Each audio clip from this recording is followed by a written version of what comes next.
All right, we got to go into it because we only have 10 minutes. So, Okay. Z Nation, back at it. Quick, 10-minute.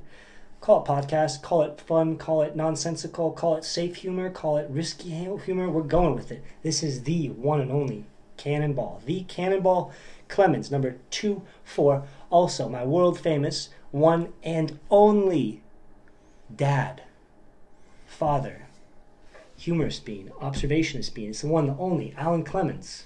Everything you have said is the truth. Okay, we're going to go right into it. So we're going to play a game.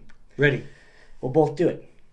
So we're going to share 3 statements about ourselves. 2 statements are going to be true. 1's going to be false.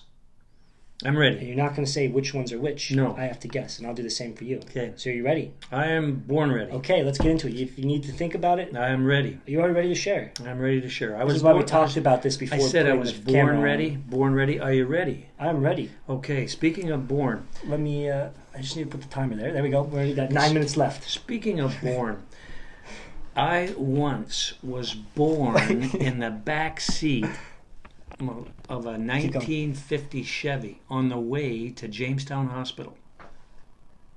First statement. First statement. 1950s Chevy's car, born in The back seat. the back seat before getting to the hospital. Correct. First statement. Second statement. I once spent the night in jail for something I didn't do. Second statement. Might have, or let's say spent the night in jail for something he might I or not have spent done. the night in jail for something I did not do. Okay. And you already know this, but I buried the mayor of Valley City, North Dakota, upside down. That's never been before shared on any type of platform before. So you're hearing first, here and now, the First knowledge. potentially truthful or false statement. Okay, so to reiterate, first one, born in the backseat of a 1950 Chevy before getting to the hospital. Second statement, starting with I spent the night That's in what- jail. spending the night in jail for something you may have not done. I did not Do do. not do. Mhm. Third statement, burying the mayor upside down in Valley City, North Dakota. Quite an interesting story to know if that's the case. If it's true, it'd be interesting to hear on again. So for me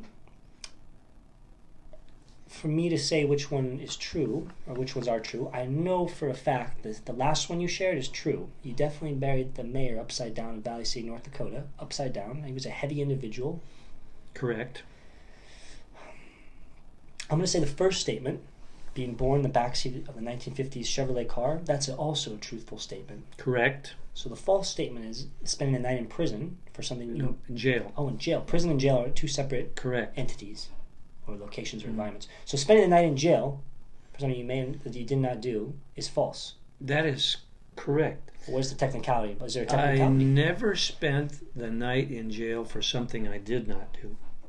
I never spent the night in jail for something I did not do. I see. Have you spent the night in jail, though? Yes. Did not know that. Let's hear that story. What happened there? Well, influence of friends, I'd say peer pressure. We went to up to a town north of Jamestown where I grew up. So this is in North Dakota, and we in the went to US. a restaurant, and one of my good friends said, "Let's not pay for the meal." Ah, So Dine he and said, Dash. You go out, get the car ready, and we'll join you. So they all rushed in. They closed the doors. I took off, and all I saw were siren lights coming. So they caught us, and they took us into the small town, and they put us in jail for the night for doing something.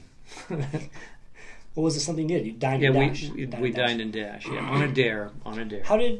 So when you left the restaurant, how did the cops follow you right away? Like the They individuals called. Yeah, they called.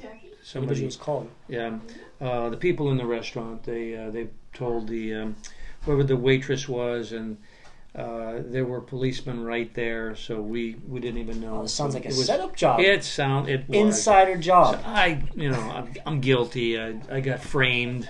I was just the driver. I didn't steal anything. Well, like my good buddy. Technicality.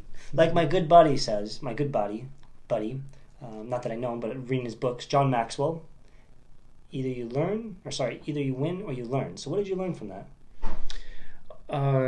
Friends, choose your friends wisely. People that you think are your friends are really not your true friends. And before you do something, think about, is there a consequence to this? And there are consequences, but what is it? Is it a good consequence or bad consequence? Something I've had to live with, and ask for forgiveness. So would you forgive me? I forgive you. Okay. I forgive you for your action. I forgive you for you being you at that time period, but you're not the same person you were at that time. I've grown from, I wouldn't do it again. Maybe it might be worth to go back to that restaurant and just participate in a dine and dash again, just to see if their standards are up to par with the security possibly they could provide. One can only hope. Oh, I hope.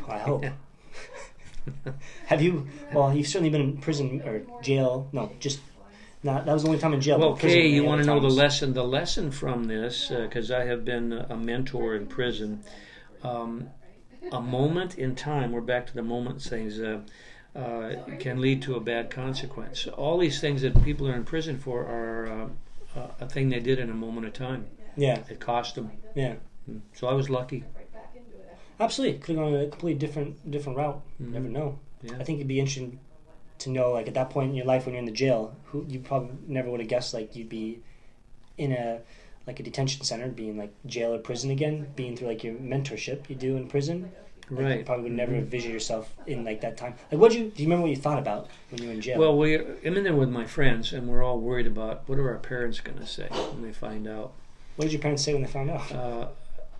Did you the same thing? Did you learn anything from this? I hope you're happy, because we're not. Got him out of bed. You deserve what you get. But I felt I just felt guilty. Yeah, it was a good character building. Embarrassing, moment. But it's good to have. Yes, they are. It's a good experience. Don't do this at home. Do it at a restaurant, because if you do it at home, you're not going to get the repercussions. You need to experience those repercussions. Don't do what I did. Do what he did. Yeah, can I? One of my statements would be, I spent the night in prison, or jail. Well, I know the truth. And as they say, the truth shall set you free. The truth shall set us free. Little pun there. Yeah. Okay, maybe a quick one, because we have about 2 minutes. I'll give you 3 statements. I'm ready. Okay. I have a fish captain from Egypt. That's the first one. First statement. A fish captain from Egypt. That's all I'm going to say there. Mm-hmm. Keep it short. I have taken a picture in Rio de Janeiro with the army in the city of Rio de Janeiro. It's like the army with all their guns, part of a group picture. And I have gone swimming in the water in Antarctica. Okay. Number 1 is true. Number 2 is true. Number 3 is false. Well, recap. What was the first one? Fish captain. Fish captain from Egypt. That is true. Fish captain's from Egypt, Pennsylvania. He's Ukrainian. Boom. Play on a trick. Trick. We have 1 minute and 10 seconds. Next one. Second statement. You took a picture of someplace with the army. Rio de Janeiro in the city took a picture with the army troops. That is also true.